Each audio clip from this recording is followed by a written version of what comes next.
Like when I was a freshman in high school, we had a bomb threat, and like all the news reporters were getting it completely. It was like someone wrote something in the boys' bathroom of the math department, but they reported it was like the girls' bathroom in the English department. We're like, no. Yeah, I remember I had a lockdown when I was in middle school because someone robbed the AMC next to my high school on a bicycle. Ooh. And then actually got away. That's the amazing part. Like rode through the suburbs. Like they were never caught ever. Rode through the suburbs on a bicycle. And I guess at some point was riding through our campus. Wow. And so they put our whole campus on lockdown for this armed robbery that was conducted on a bicycle. Mad respect to that guy. Absolutely ridiculous Absolute respect. We got pizza and we were just locked in the rooms all that. day. We were just like, someone's on a bicycle with a bunch of money. I love that. No, yeah, I was in like my Spanish class and we were locked down for a while. So we all had to like, of course, turn the lights off, sit in a corner. But then my Spanish teacher just pulls out huge 2 bags of tortilla chips. Yeah. We're like, you just had those? And she's like, yes. Well, you got to keep kids calm. Yeah, exactly. So it makes sense in the long term. Especially because you don't know in those situations how long you're going to be on lockdown.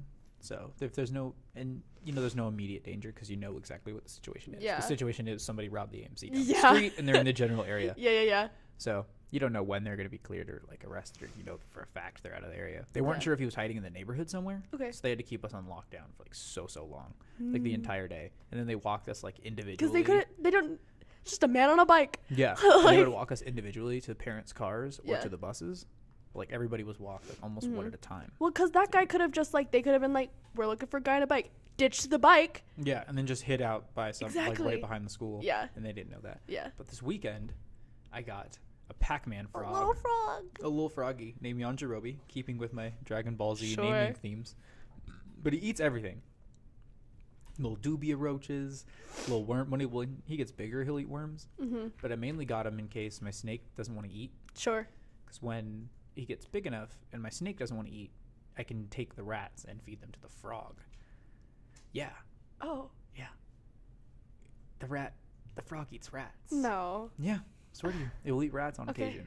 Because the snake won't refuse food very often. Well, I'm also not a reptile, so I don't know much about reptiles. Well, the frog is an amphibian. Scaly, slimy creatures, not my forte. The frog is an amphibian, but he's really cool. Yeah. He's already made me a little bit less afraid of roaches. Cool. Only because, or grossed out, I guess. Yeah. Only because I know that as soon as Yajirobe's big enough, I can just grab a roach and just throw it to Yajirobe, and Yajirobe's just going to eat it. Yeah. With like 0 complaints. Yeah. I have a bunch of friends who want like a bearded dragon or like a corn snake, and like that's cool for them, but like I'd rather just keep putting $15 every 2 years down on a hamster and just like hold that little guy. The thing with corn snakes are super social. Yeah. And they're so fast and so squirrely. I don't really know why people like corn snakes. I don't know. Bearded dragons make sense. I think because most people don't really know what they're doing, and then they look up like snakes, and then it's like corn snake. And then they just pick a random snake. Yeah. Like there's a reason why ball pythons are so popular. Because they're pretty social. Yeah. But like no, I'd rather go for like a. Well, I'm starting with hamsters, and then eventually I'm gonna get like guinea pigs because I like. I love that. And then eventually in my life, I want a chinchilla. I think those. My uncle at one point had a flying squirrel, and that guy was real cool. Yeah. The only thing I don't like about those is you can't have like large dogs. I mean, you can. You just have to like not, because they have cages. Yeah, but then that defeats the purpose. Then again, right? Like in theory, Sure. Because like the flying squirrel. Because I've seen like YouTube videos of people with their flying squirrels, and they like go on top of bookcases and they like fly down. My first thought is, if my black lab was in the house when that happened, that squirrel is done. Sure. But like also, it's the same thing for birds and like dogs and cats. But like my uncle in Texas has his own bird room. So like it just depends on like where you at, like, because like he has. I haven't seen him in a while, but when I was there last time, he had 2 macaws, and they had their own room. And he also has pretty big dogs, but they just like, he lets the macaws in their own room. And then when he lets them in the kitchen or something, he has to just let the dogs outside. I have a condo, so I can't. Yeah, sure. Relegate an entire room to 2 pets. Yeah. Yeah, I can't give my pets their own room. But I mean, they're also macaws, so they're gonna live 50 years. Yeah, well, like, but I mean, my pets have to live in a symbiosis. Yeah. Like, I can't keep a flying squirrel living on a pit bull's forehead. Sure. Like, it's just not. The flying squirrel's gonna get ate. Sure. No, yeah. Like my dog, when I got my fish, my dog watches that fish like it's television. Your dog wants to eat that fish. I know, but like, just watches it.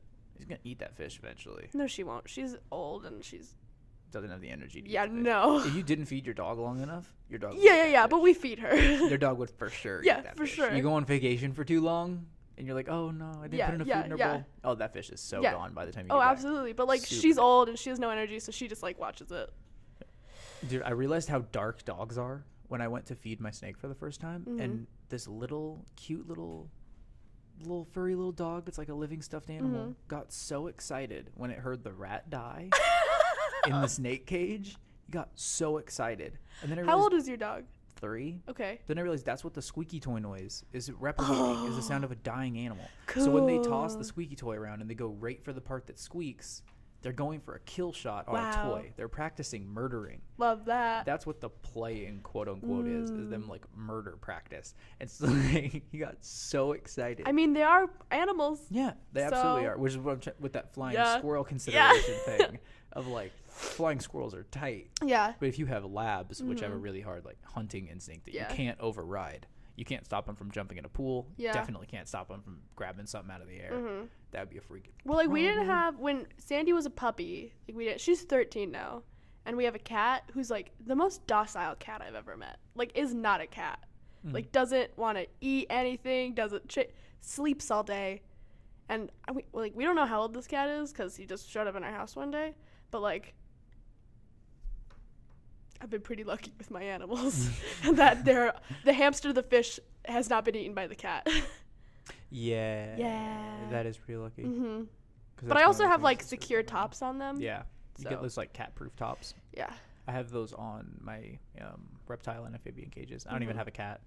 I'm just really worried that a dog's going to get wily one day. They could care less about the reptile in the cage. Well, like they're also, like the tanks are high enough so that my dog can't get to them, but the cat can still jump up there.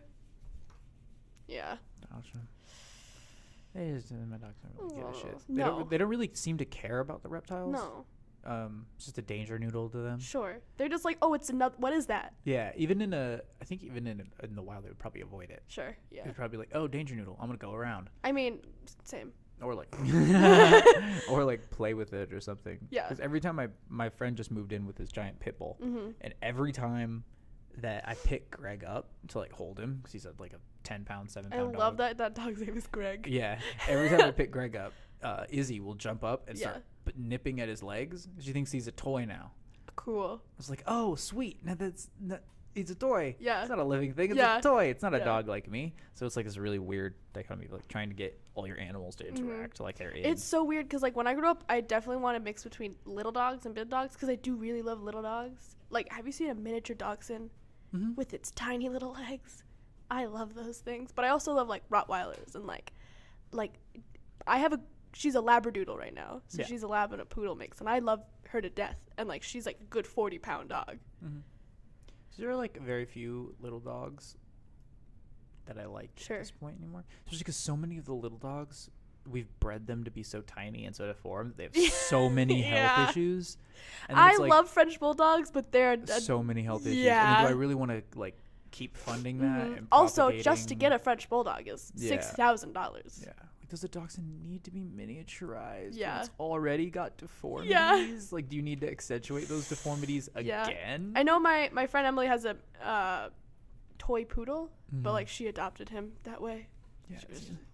And that's another one of those, because, like, there's those morphs in the reptile world, too, of, like, certain colors. Yeah. Trying to get snakes certain colors, they'll develop neurological issues. And so people will be like, oh, that's a very pretty snake. I want that pretty expensive snake. No, but it has seizures. Oh, cool. It has like actual neurological issues because it looks cool. So there's this outcry in the community of like, stop buying that particular morph. I believe it's spider morphs. Stop buying spider morphs because they often have neurological issues. Yeah. So I feel like... Well, like, do you know that all hermit crabs are wild caught? No, I didn't know that. Yes, every single hermit crab you see in a store are wild caught. None of them are bred. I didn't know that. They are all wild caught. Probably because it's not really worth it. Yeah. To go through all the effort of breeding hermit crabs. So like they just catch hermit crabs and then just like shove them in pretty like shells. And like Florida, it's a really big problem in Florida. Like when I was there, they would have like in just like those like tourist shops where it's like they have bathing suits and like sunglasses and like magnets or whatever. But then in the middle of the store, it'd just be like a table for any child to reach into, just full of hermit crabs. And then you could just put them in a tiny little critter keeper home for like $5. And it's like, take home your hermit crab today. Which would be fine if they're captive bred. Yeah, but no, they're all wild caught. Every single one of them. Don't know how I feel about that. Yeah. But welcome to the This has turned into an animal podcast. Yes, it did for a second there. But this is the MesaCC Legend podcast with your TLDR of the newspaper. This is our third issue of the year, our March 5th, 2019 issue. I'm your host, Marcus Campbell, the features editor. I'm here with Sydney Ritter. Hi. She's our managing editor over there. And in features this week, first I want to get to the Body Politic. It's our new politically charged art show that's opening up down in the art gallery. It's actually already open. It opened on February 11th, and it's going to go through March 28th. Unfortunately, we weren't able to get the article out to you guys before the reception for the big event. It was on the 28th. But you still have plenty of time to go catch that show. It's mainly about politically charged art. And the curator of the event, Christopher Venna, has been a figurative artist for over 20 years. And in the article, he talks about how he's been involved in rallies and protests in Phoenix and how figurative art and rallies and protests kind of inspired this curated art show. And he talks about his vision for the show, just kind of to give the public a clearer message of how artists and others are affected by politics today. And he says, I think that all of the artists in the show are dealing with issues that have been sort of been part of the mainstream for the last few years. The political issues that they are talking about are all things related to their personal experiences, things that they have to live through every day. That is what I hope comes across.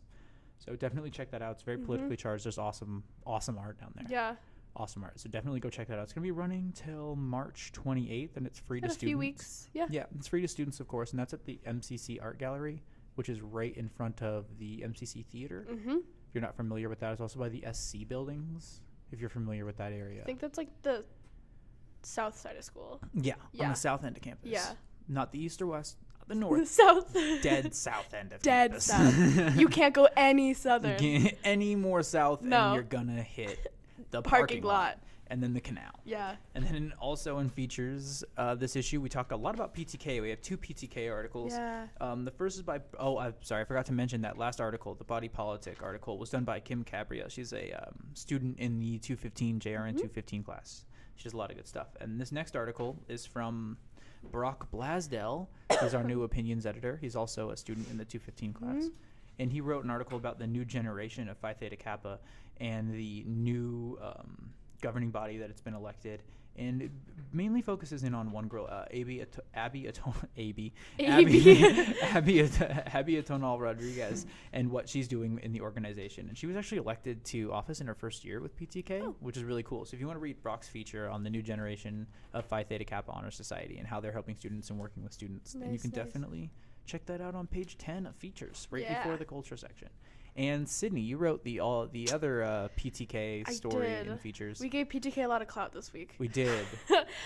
So 4 students from MCC have been chosen to the All AZ academic team, which is an academic team based on the students' GPA, their leadership skills on campus, their community, what they've done for their community in their past, and actually this year, all 4 of we have 2. Christopher Hunt and Rachel McGeaney from Southern and Dobson, and then we can also choose 2 from the Red Mountain campus. So we have Zachary Zapata and Victoria Johnson, and all of them made first team, which means all of them were able to put their resumes and their applications into the All USA team, which is the national competition. And we actually got one person, Christopher Hunt, was able to be a part of the All USA team. Wow, good for him. Yeah, so all 4 of these students got $1,000 in scholarships. Christopher Hunt got another $5,000 in scholarships. And then they were also given a scholarship to any one of the big big Arizona schools, so U of A, ASU, NAU, for 60 credit hours. So to finish up their degrees for free at any of these big schools. And they're doing lots of good things. I know Zach wants to go into health profession. Rachel wants to go into business and social work. Christopher wants to go into education to be a superintendent or a principal one day and give back to Arizona. And it's a really big opportunity, especially for all of them to make first team, because MCC hasn't had all 4 students make it to first team since 2003. So it's been over a decade since we've had all 4 students make it to first team, and that's a really big deal. But also, just to in the article, I also put out that MCC is looking for applications for all MCC, which is kind of their waiting pool that they first do applications in August for, so then they can take those students and make their resumes better, make their applications better for All AZ, so that they can hopefully make it to All AZ and then All USA. And a lot of those things come with scholarships like that, and it's not just All AZ, All USA that get scholarships. The 3 students who didn't make it to All USA still have opportunities to get into the Guts White Scholarship or the Coca-Cola Gold, Coca-Cola Silver, Coca-Cola Bronze, which still earns them a good chunk of money, and a lot of other scholarships. So just putting it out there that not a lot of people know Phi Theta Kappa or want to do Phi Theta Kappa because it's more work, because it's honors, and why do that? I'm already in college. But you earn thousands and thousands of dollars to finish up your education at a big school, and a lot of our students have the GPA, but they just don't have the community service, so they just don't have the leadership opportunities and free time on their hands. So go visit Dwayne Oaks down by PTK, and he'll get you set up so that hopefully one day you can be like these students and earn thousands of dollars to finish up your schooling at ASU or NAU or U of A. All right, sweet. Yeah. And that piece pairs really well with Brock's story. So if you want to run down on PTK and kind of some of the things that they offer on campus, then definitely head over to Dwayne Oaks. You can talk to Dwayne Oaks, or you can pick up the newest issue of the MesaCC Legend and flip to the features section. And unfortunately, Brock isn't here with us today to talk about his opinion section. So what do we got in opinions? So we have a few good things in opinions. We have a real fun dual piece on Bernie Sanders, because he's coming back into the political race for the 2020 elections. We have a dual piece with Damon Allred and Ninka Onivir about how they feel about Bernie coming back. So we have a for and an against. They bring up some really good points in both. And if you don't agree with any of them, you can email our opinions editor or email at mesalegendstaff@gmail.com and give us your opinion, and we will be glad to post it either on the website or in the paper. So, but we also have a piece for Brock himself about how the Earth just doesn't really need us, that we're just little parasites on Mother Earth, and how we should be shouldn't be taking her for advantage, but we should also be taking the resources that she gives us and use them in better ways, and not use them for CO2 emissions and plastic and ruining the oceans and stuff like that. And lastly, also by Damon Allred, who is a student in the 215 class, as Ninka is, wrote her opinion about the Disney streaming service and how they're cutting right through Netflix and Hulu. Yeah, they're not going to do very well. No, I don't think so. I don't think that's going to go over no. well. Their price point's way too high. It's way too high, and for what? Just Disney? Mm-hmm. Disney movies you probably already have on TV. Exactly. That's the biggest problem, is that they're selling you content you probably already have. Yeah. I mean, I have Hercules on DVD. Mm-hmm. I don't need to. You have your favorite Disney movies on DVD. Yeah. Most Marvel fanatics already have the Marvel movies. Plus, Star Wars fanatics have the Star Wars. They didn't movies. take everything out because they still have a bunch of Marvel movies on Netflix. Mm-hmm. So they didn't take everything. But they're pulling them one by one. Yeah, sure. That's why they canceled the Daredevil and the Punisher. And yeah. Moving them one by one off. Yeah. But even then. I just don't think it's going to. No. I don't think people are willing, most fans even, are willing to justify $15. Yeah, that's a lot. Service. If they can come in at $7, maybe. Yeah, even Netflix is $12.99. Yeah, and there's a bunch of not to say, but a bunch of those things like Hulu and Netflix. I don't know if Netflix really does it, but Hulu definitely has the student services. I don't think Disney would particularly do that, because for Hulu, I get Hulu through my Spotify, which is only $5.99 a month, something I can afford. $15. No. I'll pay that for Netflix. Yeah. Even Netflix is $12.99 for just basic Netflix. And then I think I'm grandfathered in still because I've had Netflix for so long. Yeah. I've had Netflix since it was just mailing DVDs back and forth. Back when they were killing Blockbuster. Yeah, back when they destroyed Blockbuster, but R.I.P. I genuinely just don't think it's gonna work. Like all these individual streaming services just don't make sense. No. I'm not gonna pay $10 for FX and then $15 for HBO, and then $20 for basic television through Hulu, and then another $15 for Netflix, and then $5 for. I know a bunch of my friends don't even have cable. Yeah. Because what's the point? I don't need cable. Yeah. Like, for one, if you have Netflix and Hulu, that's $20. And Hulu's doing things like after the award show's happening. It's already on Hulu. It's already on Hulu. So if you have. And then you can buy it's like $5 for the ESPN package. So there's your sports, and like they have news there. What's the point of having cable? Well, yeah. Well, cable's been outdated for the past few years, but especially with the ESPN package on Hulu, that really hurt. Cable, yeah. Because for a really long time, even my friends' parents, the only reason that they still had cable was because they needed their sports. That and my dad's was sports and the news channels. Now they have both. Yep. Because like network news, you'd still, but see with network news, rabbit ears. Yeah.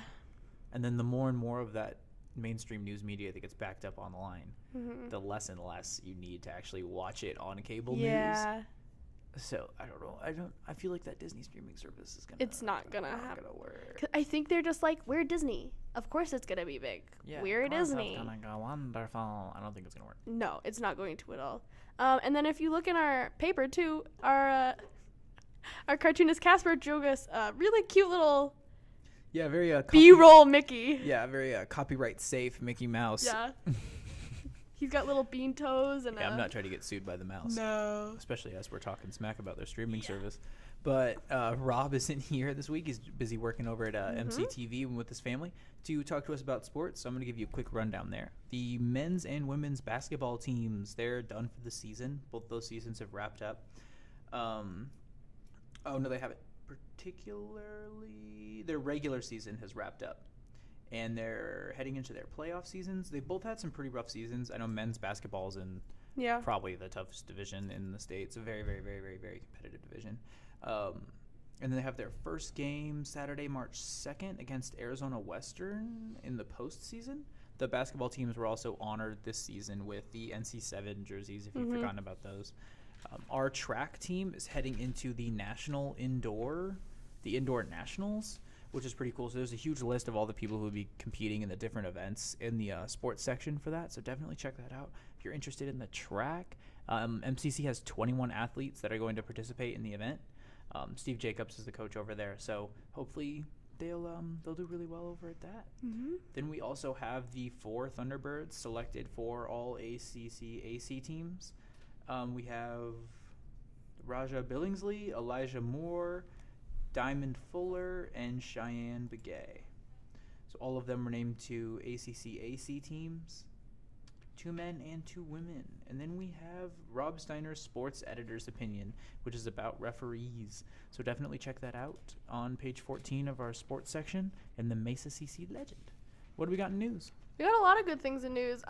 First up, we got another article from Brock, this time in news, about the student elections here on campus and how there's not a lot of people running for positions on our ASMCC, which is the Associated Students of Mesa Community College, which is basically our student government, and how there are people running, but they're generally running unopposed. So they're going to be getting the positions because they're not running against anyone. Yes, that article highlights 2 different things. It kind of highlights that we don't have very many people running and who won the new election. Yeah. So it's encouraging involvement from maybe more people, and then also maybe you guys should check out who's running our campus from the student government side. It's because it's the people who set up the the football games. It's the people who set up the fun little activities that happen on the main walk. On the clock tower sidewalk. That one. Clock tower sidewalk. And then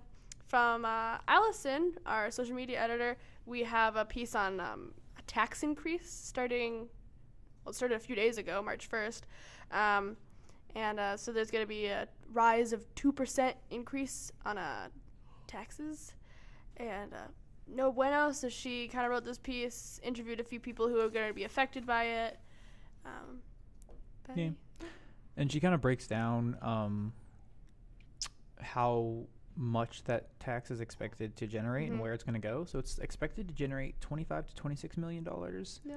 And out of that 25, 15 goes to police and 10 will go to fire. Yeah. Assuming that they raise the 25. But that's about the ratio. That's what the tax is for. It's for police and fire. But specifically, I think the main point or the main issue for this tax increase is for DACA students, because especially their tuition issues. They've been having a lot of tuition issues, but with the tax increase, it's going to be more of an issue. And then Allie also wrote a piece about sustainable fashion, and MCC is going to be hosting a sustainability fashion show, which is going to be take place on March 29th from 8 a.m. to 1 p.m. in the Mesa Community College Navajo Room on the Southern and Dobson campus. It's free. It's a bunch of people who make clothes out of just recycled goods, which is great because do you know how much water it takes to make one pair of jeans? No. 900 gallons of water. One pair of jeans. Really? Yeah. So a lot of our... grow it? No, it's... I don't know. Yes, because you have to grow it. Because you have to grow it. Because it's a crop, so you have to grow it. Yeah. So I think it takes a lot. And plus fast fashion is... a huge problem. Huge problem. But of course it takes a lot of water. Yeah. Because you have to grow it. So that's why we have sustainability fashion. So all of the clothes that'll be showcased will be made out of old clothes or recycled things you would just find around in your daily life. And it'll be fun. March 29th. Go check it out. Very cool. Yeah. Then from Kylie Gillespie in our 215 class, we have a cancer survivors fitness class story. So the MCC Exercise Science Club is going to sponsor free fitness classes specifically for post-treatment cancer survivors. Very interesting. I didn't know there were that many cancer survivors on the campus that would I don't know if there are, but I'm sure it's for off-campus cancer survivors as well. So we got interviews from cancer survivors and the exercise science faculty who's putting this on. And so it's a lot of things like not just like building stamina, but like also just like wellness and like Pilates and like just general stress-free and flexibility, resistant training, balance, all those kind of things that cancer survivors need after they've gone through chemo treatments and stuff like that. So those classes run every other Tuesday from 11:30 a.m. to 12:30 p.m. on the Southern and Dobson campus, located between the Movement Labs and building HW 833. And then you can also contact Catherine Costin for more information to know what times, when they're going to be there, what's going to be going on. So yeah. Let's see. We also have a story from Brock as well. He's really been killing it. Yeah, the 215 class. He's been running himself to the ground with all the stories he's doing. But specifically about the internships on campus, one of them specifically he spotlighted is the Disney College program, which we've been doing for 15 years now, which is fun because it's Disney, but also it's good experience. You get to learn a lot about just working a job with people, which I think people take for granted. That skill of like being able to work with people and like not, lose your head every single time someone like yells at you, which is good program. Good program on campus. We also have in the lifestyle section a little Marie Kondo. Little Marie Kondo write-up. A little summary of Marie Kondo by Elle. Because we're going into spring. Yes, start spring thinking cleaning. about spring cleaning your house. Yeah. And applying that Marie Kondo tidying up method. So she has the 3-step guide. So you don't even have to watch the show to figure out how to get rid of your all delightful 10 hours of the show. Why would you want to subject yourself? Why would you want to subject yourself to all that pure joy? Just go to page 5 of our paper and figure out how to sort, spark joy, and set in order. Yeah, and Marie Kondo's phenomenal. It's so adorable. She's so cute. It's the cutest thing she ever. really is. And the Spark Joy. She just wants you to like have fun in life. I don't know about fun. Well, she just wants you to like be happy with like the things around you. I don't know if that's the same as fun. Oh, I don't know. But like, cause I feel like when that show first came out, people are just like, she's telling me to get rid of all my stuff. That's not. Yeah, that's not it at all. Yeah. She's just telling you. There was like a whole article that I read that was like, some lady lived with arcade games, like those really big ones that you find at like a Dave and Buster's, in her bedroom. And then she was like, does this spark you joy? And she's like, yeah, I love them. And she's like, all right, we're keeping them. That's it. Why would you get rid of them? Exactly. Because they spark joy. Exactly. Yeah, I think some people misunderstood the point of that show. I think part of it is the sustainability movement that people are embracing in kind of, I don't want to say the wrong way, but in an unbalanced way. Yeah. Like, well, like people tried to go for the minimalist vibe, where it's like, I own 5 shirts, 2 pairs of pants, and a single book. But then what they'll do is they'll throw away 10 shirts. Yeah. And then get 5 new shirts so that they can develop their new style and then keep cycling through 5 shirts with a new shirt every month, and that defeats the purpose. Or like, I don't know, this is kind of a roundabout one, but like we were talking about the sustainability fashion show earlier, so it's just what we have accessible, but like making clothes from a recycled material, like in theory, like that's awesome. Also, stop buying more clothes. Chances are most Americans don't need any more shirts. No. So rather, because the product that was recycled had to have been grown. Right. So if you recycled a pair of jeans into a new pair of jeans, you still used the 800 liters of water originally intended to make the jeans and whatever water and resources was necessary to recycle it into something new. Just stop buying stuff. Would be the best way about that. I mean, I think people just go a little bit too hard, and so they get rid of something that they actually want and actually sparks joy, and then you end up replacing it 2 years later. So it's not about getting rid of all your stuff. It's about realizing what you well, like there was a really cool tip that I heard one time that was for like specifically clothes that you hang in your closet, is for every single time you wear something, you hang it up in a different way. So like you actually wore it. So like after 6 months or something like that, you can see based on how you hung it up, either forward or backwards, if something's hung up backwards, you haven't worn it in 6 months. That's interesting. You're probably not gonna wear it in another 6 months. I rotate my clothes. Yeah. I think specifically for women. Yeah. Because I know a lot of women who just have things hanging in their closet and don't realize what they have in their closet. That's a big thing. Yeah. I think that's the biggest thing about the method. It's not necessarily telling you to get rid of a bunch of stuff. It's just telling you to recognize the things that you love. Yeah. And then by juxtaposition, by recognizing the things that you love, you realize what you didn't. Yeah. So, and maybe that encourages you to use the things that you actually love more. That was the Twitter community got very angry when it came to like when she was talking about books. Like, if you've had this for 10 years or longer, like, they're telling me to burn they're like, no, well, I had to go through a book thing where I was like, not gonna read this, never gonna read this, or I read it, I don't remember anything about it, I read it and I hated it. Yeah. If you read a book 10 years ago and you haven't returned to it, chances are you're not going to. Sure. But I don't typically read or watch anything twice. Just the kind of human I am. I have to love something immensely for me to do that. And so, but a lot of the times the books on my shelves I'll look at and I'll have that same feeling. So I only get rid of books when I look at a book and I'm like, don't remember anything about you. That you were so insignificant that I don't remember anything about you. Because it still sparks joy. Yeah. So it might not have utility, but it still sparks joy. Like a stuffed animal has no utility. Yeah. But she's not suggesting you throw out everything in your house with no utility. Exactly. She's suggesting that you only keep the things that actually make you happy, because the other stuff is just excess. Exactly. So. Excess BS. But moving into culture. Movies, TV, culture. I was going to say a quick review, but it's not quick at all. Oh, no. It's a very long and tedious review. I did a long review on Alita Battle Angel. I thought it had potential. I thought it was interesting. That was probably the first live-action anime adaptation, a Western one that doesn't suck. It's not awful. It works. It works as an adaptation of the material that it's trying to imitate. It works as a piece of Western cinema. Yeah. It works as Eastern cinema. Sure. It just works. It just works. It's fun. It's a sci-fi teen romance with a really good action backbone.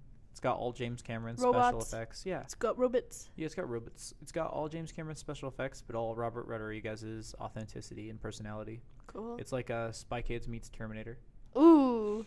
If you can kind of even get a feel for what the hell that feels like. Sure. But that's exactly actually maybe no, yeah. Yeah. Spy Kids meets Terminator. Yeah. Cool. It's almost like exactly what it is. Yeah. Spy Kids meets Terminator. It was really fun. It was sweet. Next issue, I will probably be talking about Captain Marvel, just because what else would I be talking about? Yeah, exactly. And talking about this magnificently stacked April. What else would the world be talking about? Yeah. Yeah. I'm just curious to see how much money that movie's actually going to make, because it's just going to be ridiculous. Yeah. And this April coming up is insane. So I'll also have a little especially April since that's the one article. that comes out right before Infinity War. So Captain Marvel? Yeah. Yeah. So I kind of got to cover it. Because that'll come out, that's next week. Yeah. Yeah, so Captain Marvel comes out on Thursday night. Cool. And then we'll start gliding into the insane month that is the content in April with the ridiculous number of releases there. So I'll have rundowns for you guys for all that stuff. Woo. Yeah. And you're also doing film reviews. I am. I'm doing where video. You film yourself. I am. I'm doing video film reviews now, and those will be, the first one was posted for How to Train Your Dragon 3. Nice. And those will be online on the Mesa Legend YouTube channel, MesaCC Legend, also where we post this podcast. I'll post them on my Twitter also, Marcus S. Campbell. Probably my Instagram, which is Marcus_S_Campbell. It's all the same thing. It's all the same thing, but with different hyphens, different underlines. Small little changes. Yeah. But that's pretty much all that's going on in the world of Marcus and the world of Sydney and the MesaCC Legend. So thanks for listening, guys. I appreciate it very much. Make sure to follow us on social media. Twitter, Instagram, Facebook, YouTube, all at MesaCC Legend. Yep. Make sure to follow us if you can. Sydney, where are you at on social medias? I am at Sydney A. Ritter. Oh, okay. That's it, my own name. Yep, and I already said mine, so rewind it if you want it. All right, thanks. I love you even though I've never met you. We'll talk to you next time. Bye.